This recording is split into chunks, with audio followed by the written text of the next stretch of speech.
Él me abrazaba mientras me destruía, y lo peor es que no era el único.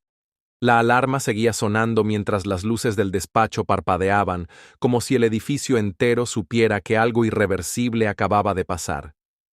Yo estaba sentado en el suelo, con la camisa manchada de sangre, no mía, no todavía, y el cuerpo de Pablos a mis pies. No muerto, pero inconsciente. Y con eso bastaba. ¿Qué has hecho, papá?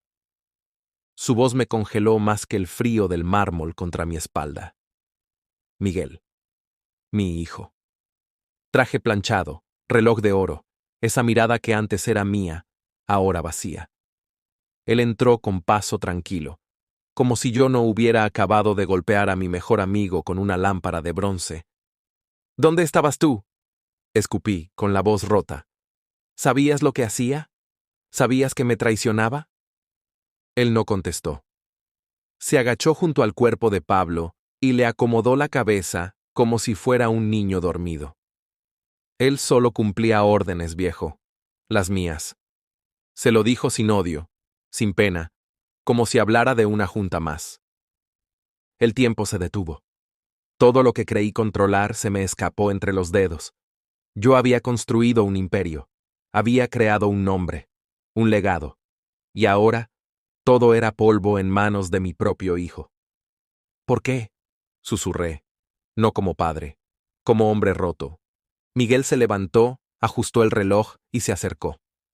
Porque tú nunca pensaste en soltarlo, y yo no iba a esperar a que murieras para tomar lo que era mío. Me miró con una mezcla de lástima y superioridad. Eres un gran hombre, papá, pero incluso los grandes deben saber cuándo retirarse. Entonces sonó el timbre del ascensor, los pasos de seguridad acercándose. Tenía segundos para decidir, y decidí. Me levanté, con el cuerpo temblando, y miré a mi hijo como se mira al enemigo. Esto no ha terminado.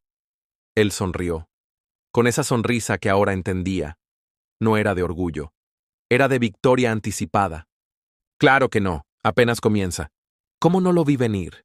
¿Cómo dejé que llegara tan lejos?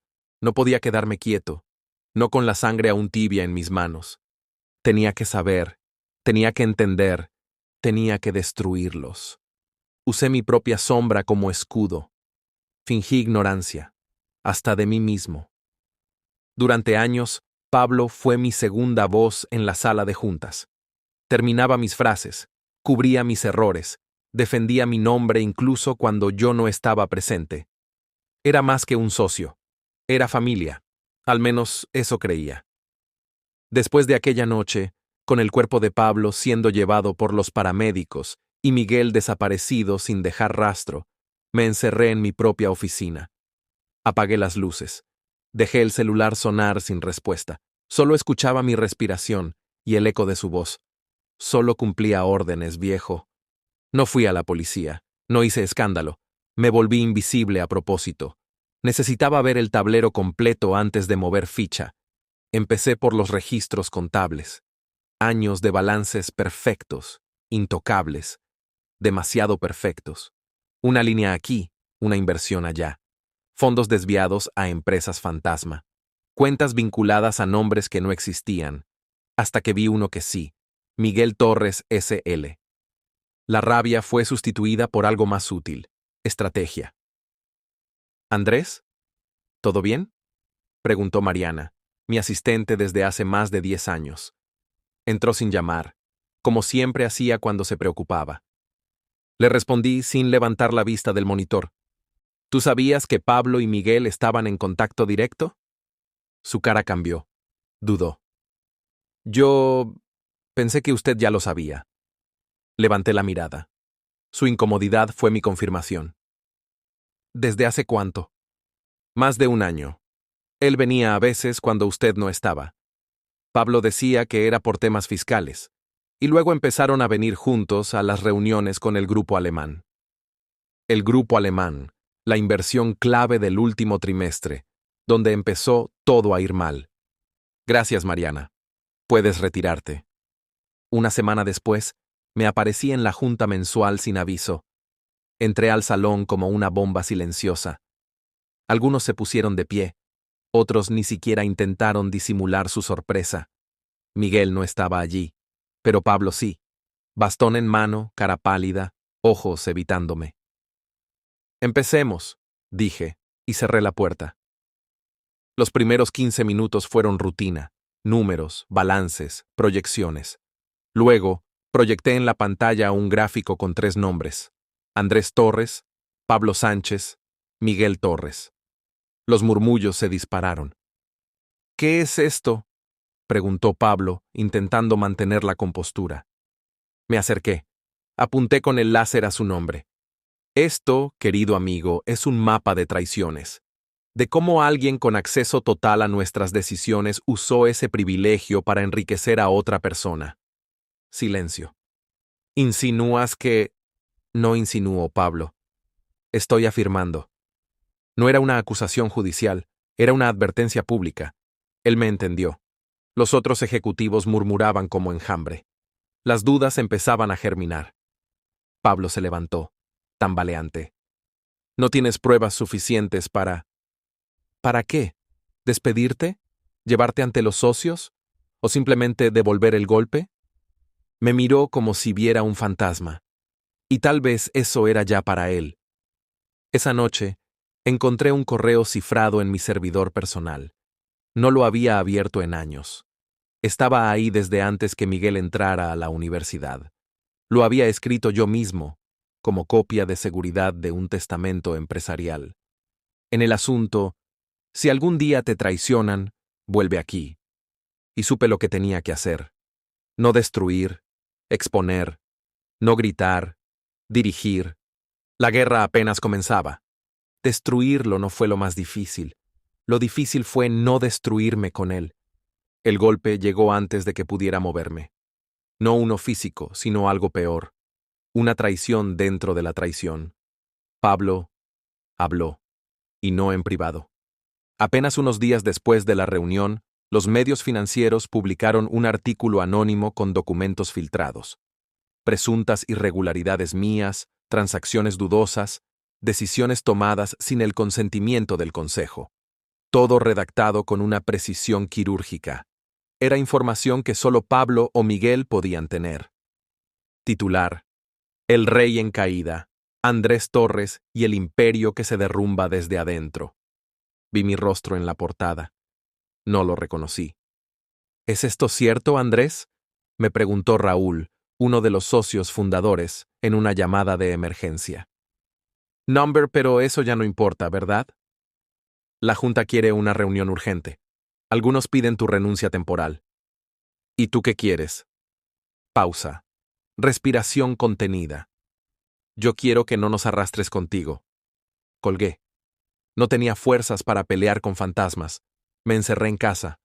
Cerré todas las cortinas. Apagué los relojes. Todo estaba suspendido. Al tercer día, Mariana vino sin avisar. Me encontró en el sofá, con la misma camisa desde el martes, los papeles regados por el suelo como hojas de otoño. Esto no eres tú, Andrés. ¿Y qué soy ahora entonces? Ella no respondió. Caminó hasta el escritorio y dejó un sobre blanco. Esto llegó hoy. Por mensajero. Sin remitente.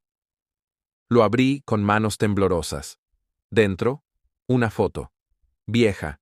Miguel de niño, sentado en mis piernas. Atrás, en mi letra, para que nunca olvides por quién haces todo esto. El aire se me atoró en el pecho. Mariana me miró. Quiso decir algo, pero no hizo falta. Esa noche me paré frente al espejo. No vi a un empresario. No vi a un padre. Vi a un hombre vacío, sostenido por la costumbre de no rendirse. Tiré un vaso contra el reflejo. El vidrio estalló. Grité. No por rabia, por cansancio. Recordé a mi padre, su silencio, sus golpes, su ambición.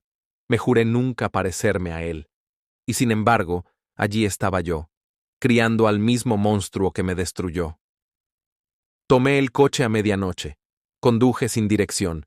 Terminé frente a la casa donde vivía Miguel de adolescente. Toqué el timbre. Nadie respondió. Me senté en la acera. Llovía. No me importó. Te di todo, dije en voz baja mirando la casa vacía. ¿Por qué no fue suficiente? Nadie contestó. Ni tenía que hacerlo, porque la respuesta estaba dentro de mí, y era la peor de todas, porque nunca le di lo que él realmente quería, mi lugar. Al amanecer, me quedé dormido en el coche. Soñé que mi imperio se caía piedra por piedra, y Miguel me miraba desde arriba con los brazos cruzados. Me desperté empapado con una sola idea en la cabeza: o lo sacaba del trono que robó, o me lanzaba del castillo con él. Y decidí lo primero, aunque me costara lo segundo. Nunca más volví a llamarlo hijo en mi mente. A partir de ese día, fue simplemente el enemigo. No volví a mi despacho. Fui directo a las sombras. Empecé por limpiar: cuentas congeladas, accesos revocados, alianzas antiguas reactivadas. No para atacar, para esperar el momento exacto. El catalizador llegó por una tercera persona: Sofía Ramírez, joven abogada, nueva socia en uno de los bufetes con los que Miguel empezaba a negociar su expansión. La conocí en una conferencia hace años. Inteligente, ambiciosa y, por razones que escapaban a mi lógica, dispuesta a hablar. Él cree que nadie lo vigila. Pero está dejando rastros, me dijo en un café del centro, usando un tono más parecido al de un fiscal que al de una confidente. ¿Por qué me ayudas? Ella bajó la mirada. Porque usted fue el único que alguna vez creyó en mí sin pedir nada a cambio. Y porque lo que su hijo planea es peligroso. Con Sofía empecé una operación quirúrgica: sembrar dudas en el mercado, filtrar información selectiva y, lo más delicado, recuperar la confianza de algunos miembros clave del consejo. Hicimos una lista: nombres, fechas, movimientos. Era como montar una partida de ajedrez sobre un campo de minas. Uno de nuestros movimientos fue una filtración silenciosa, una inversión fraudulenta a nombre de Miguel, escondida en una subsidiaria en Malta. Publicamos un documento anónimo en un foro financiero de prestigio. Nada explícito, solo una pista. Y dejamos que el fuego creciera solo. Una semana después, fui invitado de forma informal a una gala de inversores. Ahí estarían todos: socios, prensa, ejecutivos y, por supuesto, Miguel. Entré con traje negro, sin corbata. La gente murmuraba apenas me veían. Algunos evitaban el contacto visual. Otros venían a saludar, hipócritas. Yo solo buscaba una cosa: mirar a Miguel a los ojos. Lo encontré rodeado de jóvenes ejecutivos, copa en mano, sonrisa falsa. Vaya, papá, pensé que ya no te interesaban estos eventos. Pensaste mal. Silencio incómodo. Todos esperaban algo, algún golpe. Pero yo no venía a gritar. ¿Disfrutas lo que has construido?, le pregunté. No lo construí, lo tomé. Es distinto. Entonces prepárate para perderlo igual de fácil. Él rió, pero la risa tembló. ¿A eso viniste? ¿A amenazarme? Number A, observar cómo te hundes solo. Esa noche Sofía publicó el segundo fragmento de información, esta vez con documentos verificables, y un nombre: Miguel Torres.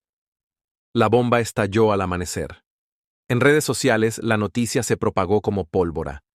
Miguel intentó negarlo, luego borrar rastros. Pero ya era tarde. El consejo lo citó de emergencia. Esta vez, sin invitarme a mí. No hacía falta. Mi rol era otro ahora: ser el que observa desde la cima mientras todo arde abajo. Esa tarde, Mariana entró en mi oficina por primera vez en semanas. Me dejó una carpeta encima del escritorio. Esto llegó de la Junta. Oficialmente, te piden que reasumas funciones como presidente temporal, mientras investigan la conducta de Miguel Torres. Asentí. ¿Y tú qué piensas? Que el hijo de un rey no siempre está listo para la corona. Yo no respondí. Solo miré el cielo, gris, pesado, pero por primera vez sin miedo. No hubo celebración, no hubo brindis. Solo el sonido del vacío donde antes latía una familia. La Junta me restituyó sin ceremonia. Miguel desapareció de la vida pública. Ni entrevistas, ni comunicados. Solo silencio. Un silencio que pesaba más que cualquier acusación. Un día después del veredicto, Lo vi sentado en el banco del parque frente a la empresa, sin escoltas, sin traje. Tenía los ojos perdidos y el rostro del niño que una vez cargué cuando se cayó de la bicicleta. Me acerqué. «Podrías haberte ido», le dije sin rodeos. Él no se giró. «¿Y dejarte ganar?», respondió con una voz que ya no sonaba como la suya. «No lo hice todo por ambición. Lo hice porque no supe cómo pedirte tu lugar sin decepcionarte. Me lo quitaste sin pedírmelo». Silencio. «Tú eras invencible para mí, papá. Hasta que dejaste de verme, me volví invisible, y cuando uno es invisible, aprende a destruir para que lo miren». No supe qué responder. Esa frase me golpeó más fuerte que todos los informes, las traiciones, las mentiras. Me senté a su lado, por primera vez, sin roles, sin escudos. «¿Qué esperas ahora?». «Nada. Ya lo perdí todo». Lo miré. Ese era mi hijo, no el empresario, no el traidor. Ese, el que se sentía perdido. «Aún no lo has perdido todo». Esa noche, convoqué una reunión privada con los socios más antiguos. Les propuse algo inédito: dividir parte del poder en un consejo colectivo, con participación rotativa, sin herederos, sin tronos. Quiero evitar que lo que pasó vuelva a pasar. No por mí, por los que vienen después. Algunos lo tomaron como debilidad, otros como redención. Para mí, era justicia. No por venganza, por paz. No volví a hablar públicamente de Miguel. Tampoco lo defendí. Solo dejé que el tiempo lo pusiera en el lugar que eligiera. Un mes después, viajó al sur. Me dejó una nota, escrita a mano. «Si algún día puedo volver sin destruir nada, tocaré tu puerta. Si no, entenderé que fue demasiado tarde. Gracias por no aplastarme cuando pudiste». Nunca la respondí, pero la guardé en mi cartera. Hoy la empresa sigue en pie. Cambió, como yo.